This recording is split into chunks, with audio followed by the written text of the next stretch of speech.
Moncapongpong. Hello everyone, namaku Dialfi Adviana, biasa dipanggil Ayah. Di sini aku akan sharing ilmu ke kalian. Yang pertama, apa sih sistem informasi? Yang kedua, sejarah rumpun ilmu informatika. Yang ketiga, belajar apa saja di sistem informasi. Yang keempat, perbedaan dan keunggulan sistem informasi.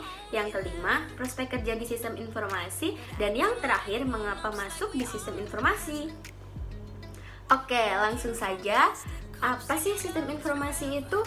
Sistem informasi adalah sebuah sistem yang dirancang untuk mengumpulkan, proses, menyimpan, dan mendistribusikan informasi. Sistem informasi ini adalah sekumpulan komponen, people, teknologi, proses, dan data yang saling berinteraksi guna mencapai tujuan organisasi atau suatu perusahaan. Ada beberapa pengertian menurut para ahli. Salah satunya, menurut Leach, sistem informasi adalah suatu sistem yang terdapat di dalamnya sebuah organisasi yang mempertemukan kebutuhan pengelola transaksi harian, mendukung operasi, bersifat manajerial, dan kegiatan strategi dari suatu organisasi dan menyediakan pihak luar tertentu dengan laporan-laporan yang dibutuhkan. Yang kedua, sejarah rumpun ilmu informatika. Sebenarnya, apa sih informatika itu? Jadi, informatika ini memiliki makna ilmu komputer atau biasa disebut dengan computer science. Berdasarkan Computing Curricula 2005, sejarah informatika terbagi menjadi dua, yakni sebelum tahun 1990 dan setelah tahun 1990. Pada tahun sebelum 1990, rumpun ilmu komputer terbagi menjadi 3 domain hardware, yakni teknik elektro dan teknik komputer. Domain software yakni ilmu komputer, dan information system yang pada saat itu berfokus pada domain bisnis. Kemudian, pada tahun setelah 1990-an, rumpun ilmu informatika berkembang menjadi ilmu yang memiliki keterkaitan dengan organisasi.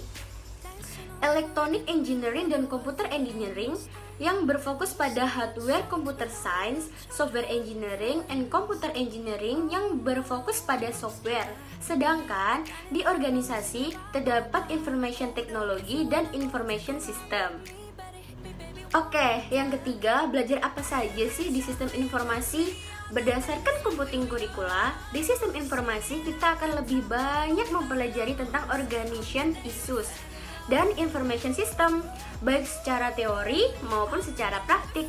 Dengan kata lain, kita akan mempelajari bagaimana cara mengolah sebuah data menjadi informasi yang dapat dipahami orang lain. Biasanya, hal tersebut berhubungan dengan organisasi atau suatu bisnis. Yang kedua, kita akan mempelajari tentang application teknologi. Selain belajar menganalisis data di sistem informasi, kita juga akan mempelajari cara mengubah sebuah informasi menjadi bahasa mesin yang nantinya bisa dipahami kembali oleh orang lain. Penerapan teknologi ini biasa disebut dengan bahasa pemrograman atau coding. Yang ketiga, di sistem informasi kita akan mempelajari tentang software method and teknologi, yang mana kita akan belajar bagaimana cara menganalisis dan mendesain perangkat lunak dan sistem. Kita juga akan mempelajari tentang komponen yang mendukung pengembangan, pengoperasian, dan pengelolaan informasi pada organisasi atau suatu perusahaan.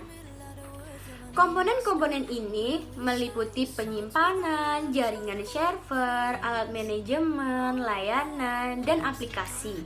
Yang keempat, perbedaan dan keunggulan sistem informasi. Di sistem informasi dan teknik informatika memiliki perbedaan yang sangat jelas.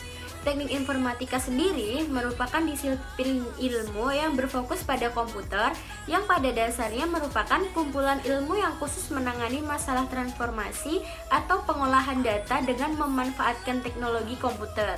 Sedangkan di sistem informasi adalah ilmu yang mempelajari tentang berbagai konsep, teori, dan strategi penerapan sistem informasi dalam organisasi, terutama yang berkaitan dengan proses penciptaan, pengolahan, penyimpanan, pendistribusian, dan pengawasan data atau informasi di seluruh ruang lingkup organisasi.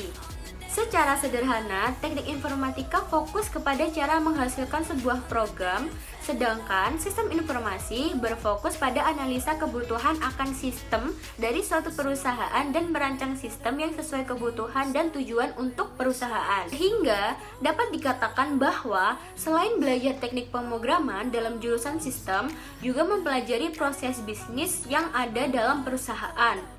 Dalam perusahaan, sistem informasi menjadi jembatan antara programmer dan para manajer. Sistem informasi akan menganalisa kebutuhan sistem dari para manajemen di perusahaan, kemudian menerjemahkannya menjadi suatu user requirement untuk diserahkan kepada bagian programmer untuk membangun sistem tersebut. Seperti sistem informasi yang telah saya sampaikan, bahwa selain menjadi programmer, sistem informasi juga berperan sebagai IT. Maksud IT adalah menjadi IT konsultan dalam suatu perusahaan tersebut.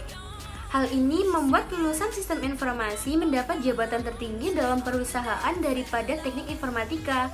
Jabatan yang biasa dapat diambil dalam perusahaan oleh lulusan sistem informasi adalah Chief Information Officer. Yang kelima, prospek kerja di sistem informasi. Mengingat perkembangan zaman yang semakin didominasi oleh teknologi, lulusan sistem informasi ini banyak dicari di masa depan.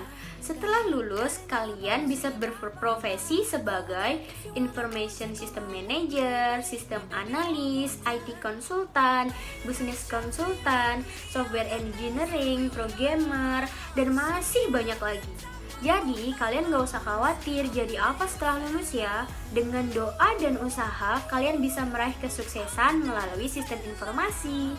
Oke, yang terakhir, mengapa masuk di sistem informasi IT Telkom Surabaya? Karena kampus IT Telkom Surabaya memiliki akreditasi yang bagus dan potensi mahasiswanya juga baik. Banyak mahasiswa dan mahasiswi yang telah mengukir prestasi yang membanggakan. Bagi kalian yang memiliki passion di bidang teknik, langsung aja ke Institut Teknologi Telkom Surabaya. Oke, segitu dulu dari aku. Semoga bermanfaat. See you in the campus.